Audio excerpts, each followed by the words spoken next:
excited to be here. I'm so excited for you to be able to hear what you've heard this morning. And they told me what they wanted me to speak on, and I ripped it up and threw it away.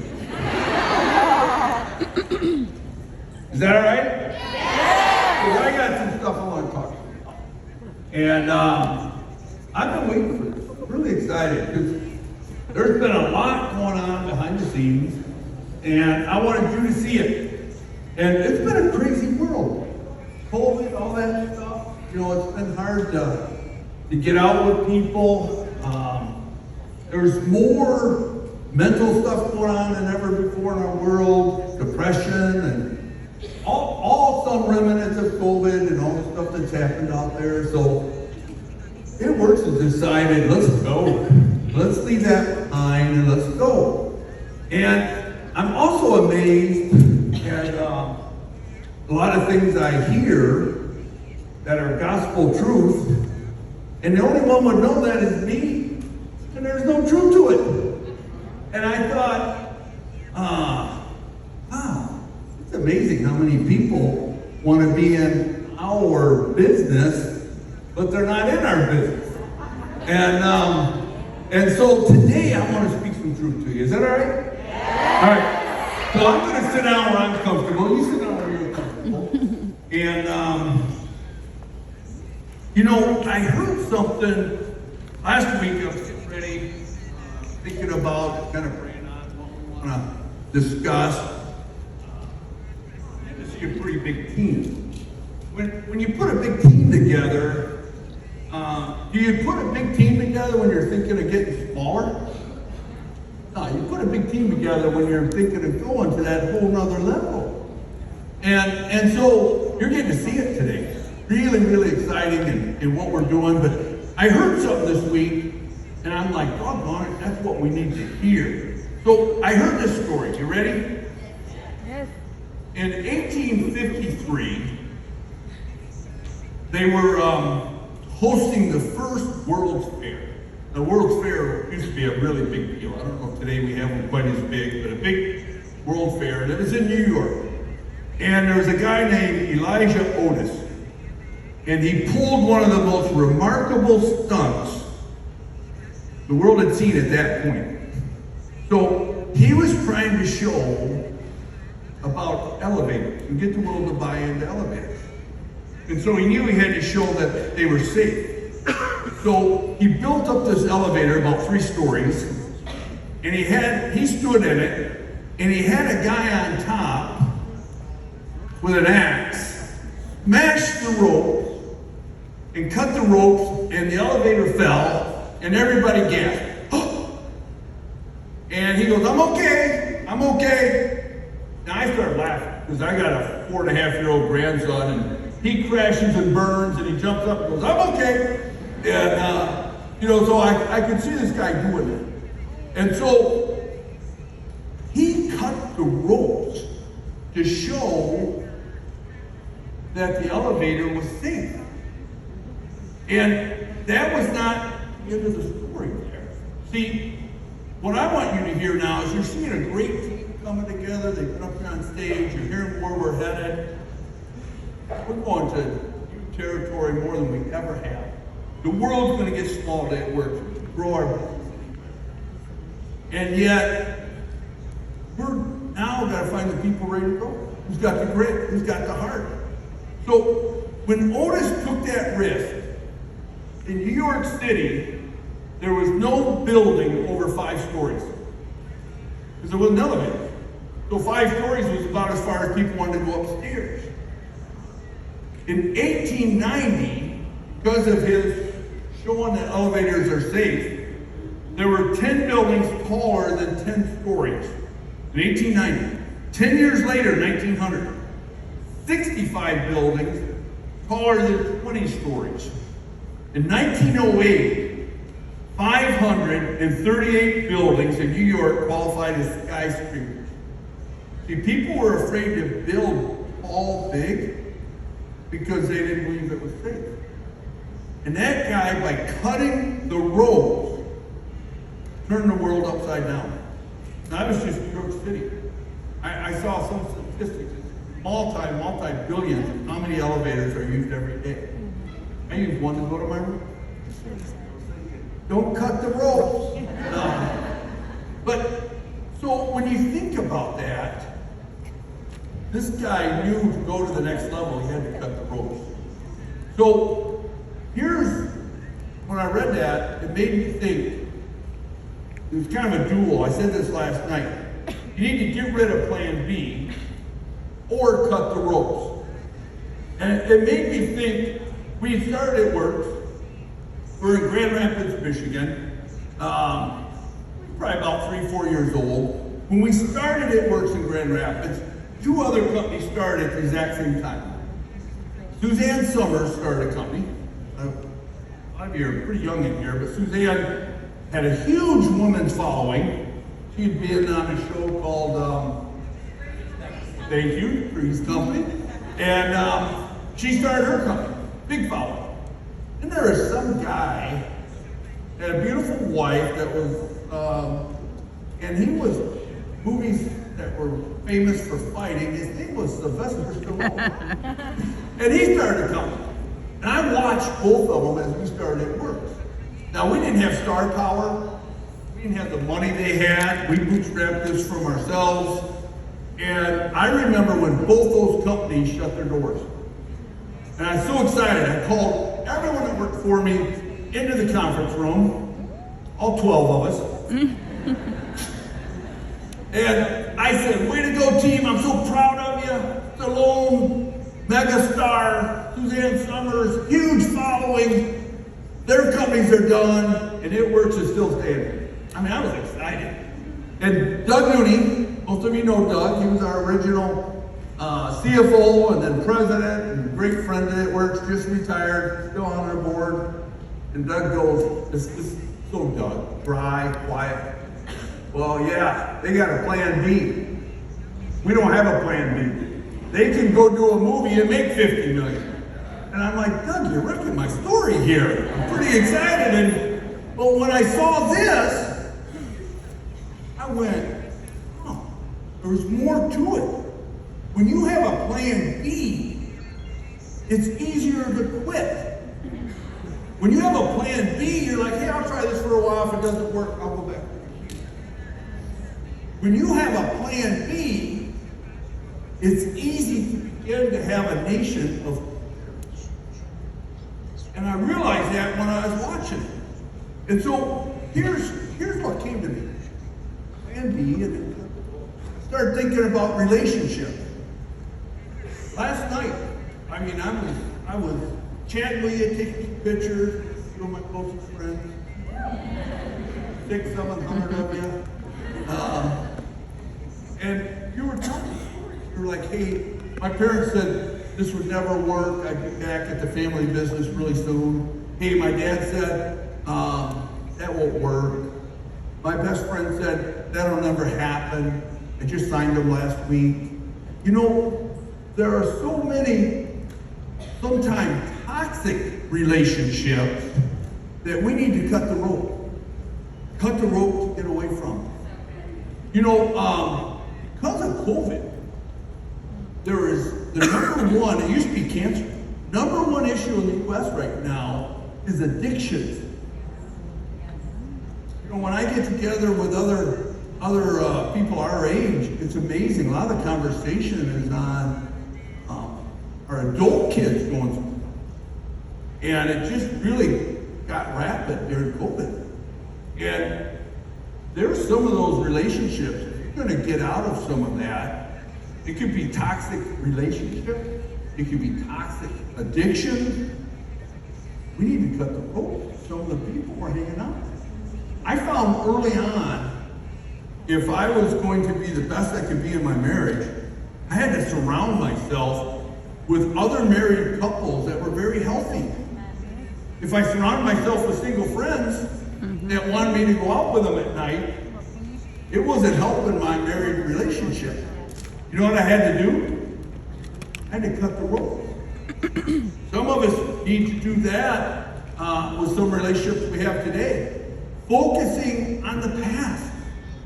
60 people. Well, that's not the way we used to do it. Well, back in, you know what? There's a song out there. It says 8-tracks aren't coming back. Cadillacs aren't coming back. Well, they are kind of. But we have to cut the ropes to that. We can't keep using that as a crutch. You know, this year probably more than ever. You know, it's a tough inflation, price of gas, things are tough. And people are fighting dirty. You know, there was a company in Europe earlier this year, and they took some of our leaders. And I call it stealing the dream. They told them things that, you know, I went, well, I don't know if I believe that, but some of our leaders went over there. Well, we were in France last week, and I was with David Vanderveen, and David stood up and said, you know that company that sold their dream and took some of our leaders? They filed for bankruptcy last week. We need to cut the ropes of some of these people that are toxic, and they say things that aren't necessarily true. Here's my real one here. This one bothers me more than anything. I call them pretenders. Anybody got some pretenders in their life? They pretend to know everything. They pretend to have the inside information. You know, it's funny because Cindy and I get texts from some of you. You know, we've been real close to you. And you're good friends, and you'll call and you'll say, "Hey, is this true?" And I love this one. Word on the street. I'm like, you need to pave that street because the word on it isn't very good. Here's what I can tell you. We are changing how we run at work. We are adding a team, a power team, and I'm going to introduce you to some of that pretty soon here. But this is what I can tell you. I was the founder of It Works, and I own 100% of It Works. But I'm still here.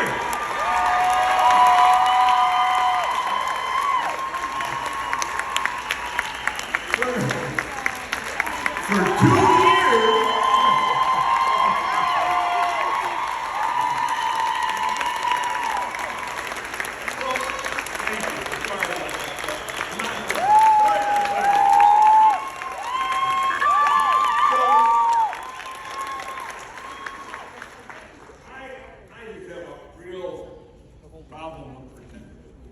they try to steal you. And they try to get you to believe they know something. And, you know, Cindy's, when Doug said, hey, we're doing this weekend, we would love for you guys to come. And I said, well, I can come. But we had the last weekend of a volleyball tournament and the last weekend of football. And if you know my wife, Cindy, you don't get in the way of family and the grandkids. So she's there with them while I'm here. And we were chatting last night about that, and I said, pretenders make you on. She goes, you know, Mark, 2 years I haven't told you, but you've been dying, you sold the company, and you can hardly walk. So I'm feeling pretty good. But our roles have changed. And I'm excited about that. You know, one of the things I love about Doug is he'll say, hey, you've earned the right 22 years to run the company to run it a different way. You know, I'm up here now, I'm not on the field every day, but we're working things every day to make It Works beyond special. And, you know, in a few minutes I'm going to introduce you to some of the other team you haven't seen and our family. I'm really excited because here's what I love. I love when everybody's walking this way, we walk this way. I've always enjoyed that. And, you know, Kyler, my son there, he said one time, Dad, man, I had this vision. God said, pull the stakes to the tent because it's about to get a lot bigger. And I said, I believe that. And so we start looking at businesses that would help It Works. Here's what I want to happen. really love the team we have because they're giving me the energy to do other things when they keep things just moving strong forward. But we did the movie Mulligan. I loved it. Someone last night really appreciated saying, hey, what a great movie of faith and family and sports, and thank you for that. We're working right now. I can't tell you much. Tyler's going to get so mad. Okay. Tell anybody, okay? All right. Good. I don't trust you guys. You tell everybody. You're networking. I love you. I understand. We're working on, it'll be like a reality show. And it's really cool, which you guys will like, because you guys are also young and TikToking and Reels and all that stuff. And so they were setting this up, and we were going to do the finale on the island. And I was willing, this is what we're going to do more of this.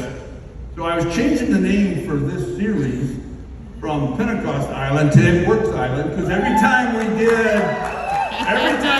a commercial, I want people to go, doggone it, It Works did it again. How do they have their own island? How do they have their own reality show? And I'm looking at the judges for the finale and things they were going to do, and I say were because I don't know if you paid attention. This hurricane came across, and it came right across the island and was in the eye. So I called Connor and said, "Well, island's a mess, son. It could be a year to get everything back." And I said, "You better call them and tell them you can't do the finale there." Then I woke up in the night thinking, "Yeah, we can. Why not do a fundraiser for the whole area, because it's hurting around there. So why not do Pine Island and Matlacha and Naples and Fort Myers?" And so again, It Works is going to do things going this way when everybody else is saying we can't. So what I want you to take out of that is we're just getting started. We can see what we do. So a few of you are the best of friends of the family, and we love you, but some of you need to cut the rope. There's some people chatting with you and telling you facts for a couple of years. It's not true. And I'm up here standing, family's up here standing, It Works is standing. When you realize where we're headed and what we're doing, you're going to have to cut the rope. Now, here's the other part. When we say, burn your plan B or cut the rope, you can't have a foot in two different boats. Sometimes we're like, hey, I want to try this, but hey, I don't want to not do this. So here's what happens when you have a foot in both boats. It gets a little unstable, and the sharks start swimming around. They're looking and going, might have someone here. Someone might be ready to fall. So I'm telling you today, I'm here to really get your mindset right, but I'm also here looking. I know where we're taking it. And I'm wondering who's the team. You saw this tremendous corporate team coming together. We've never had a sales team that big to support and help you. We're not hiring them to say, go build your own business. We're saying, come build our team's business with them. Help them be as big as they can be.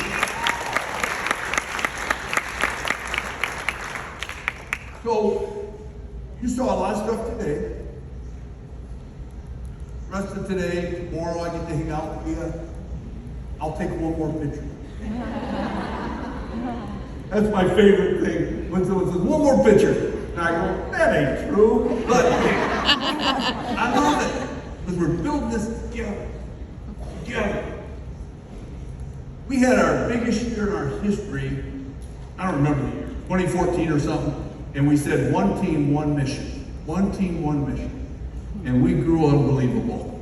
And in the last years, we kind of got away from that. We had an international business, we had a U.S. business, we had individual businesses. We're going back to one team, one mission.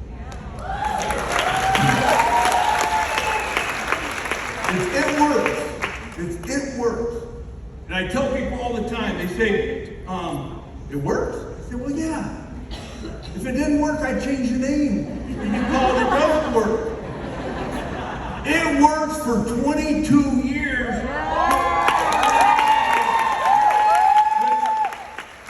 When I was coaching and I'm playing a team, I look at the tape to see their tendencies. We've been here 22 years. I'm not changed. I am who I am. I can't help it. We're a debt-free company. We owe no money. When I was in France 3-4 weeks ago, when we first opened France, they told me debt-free wouldn't happen over there. We had a private dinner, and I was so impressed with the leadership at that dinner. They were saying, my house is paid for. I paid cash for a new car. Debt-free works all over the world.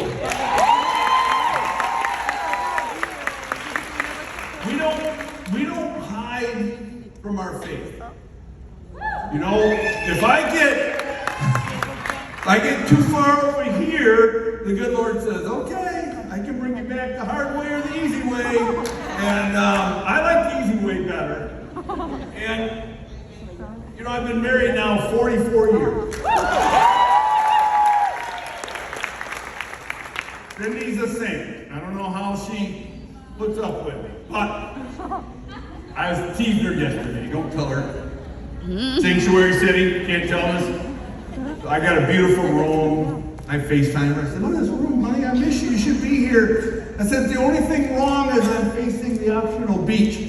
She goes, you better not be. I wasn't. There's no optional beach here, but I was like messing with her. And she said, I'm calling Meredith and putting you in another room. I said, nah, I'm messing with you. I'm messing, but that's what keeps it spicy. We were having fun. We laugh. We tease.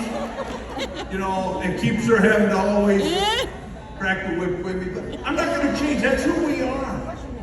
When people say, oh, it works to change. No, we're not. 22 years, debt free. We're bringing in people that are making all the difference. So, yeah, this thing is to show you.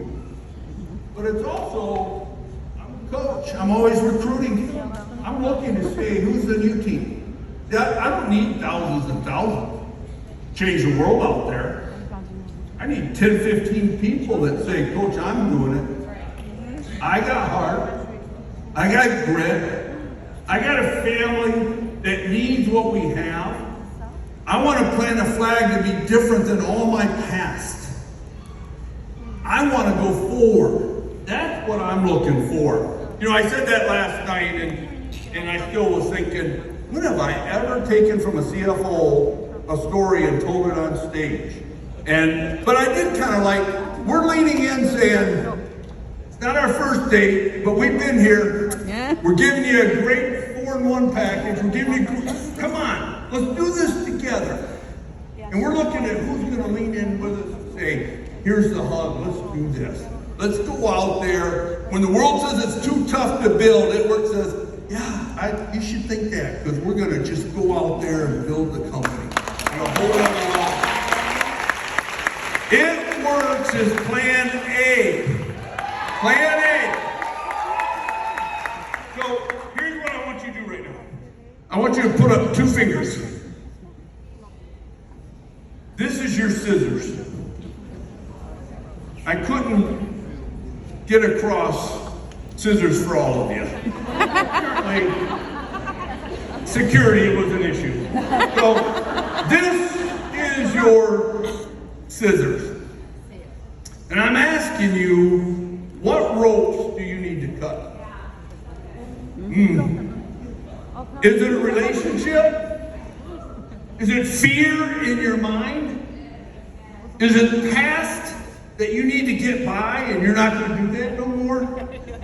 Is it someone that's been holding you back? Right now, put that up and say, I'm cutting the ropes. Look at that person next to you and say, I'm cutting the ropes. Cutting the rope. I'm ready. There's no plan B. I'm ready to go. Are you ready to go?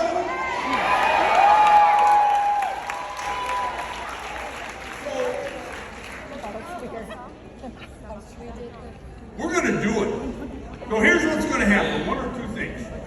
You're going to say, I was sitting in this room in the Dominican Republic, and Mark stood up there and said, you know, I'm in a different role, but I'm active, I'm fun, I love to hear your stories, I love when you change your life.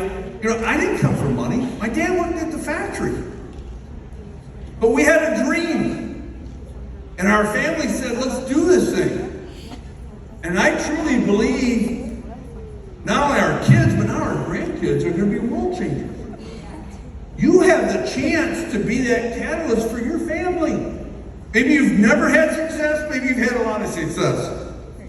But maybe today's the day you put the flag down and say, no more. I'm cutting the ropes, and we're just moving in this direction.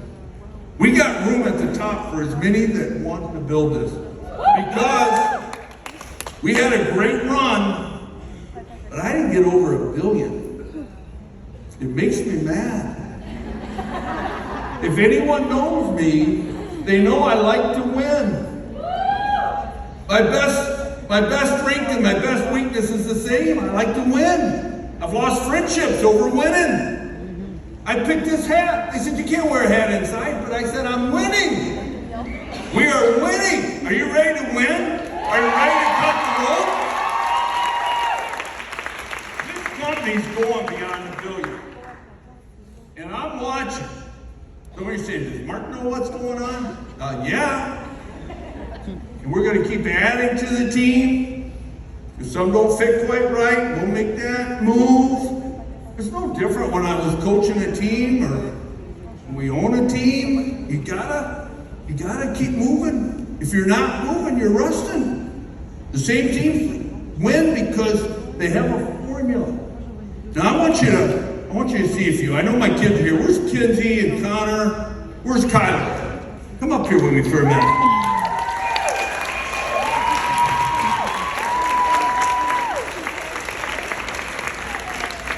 Where's my son-in-law, the Irish man? Come on, I gotta show that mustache. Get up here. So, last night, we got a lot of selfies together, and they said, is Kinsey or Kyler here? They're here. Take pictures with them, okay? Right now, Kinsey's been working special projects and doing some big things that we've needed done in international to get us to the point of one team. Kyler's been working with, I'm so excited about it, it's called Impact Professionals. It's going to be like Netflix for entrepreneurial. And it's all going to be where we can say from it works, we're educating, teaching people, and taking things to that whole nother level. The Irishman just keeps me in check. I can't figure him out. You guys gotta know. He's like the glue. He just makes things happen and keeps the peace and working together. And then you saw a lot of the salespeople here, but there's people here behind the scenes you haven't seen that's on our corporate team. I had to fly down, they let me fly on their jet down here yesterday. We had Mike and Hendrik. Come up here for a minute. Come on up. So, Hendrik, you know, Doug was my success story for so many years because Doug could say no. You know, when Pam and I are running, we come in every day like, we got the answer. Doug said, you had the answer yesterday.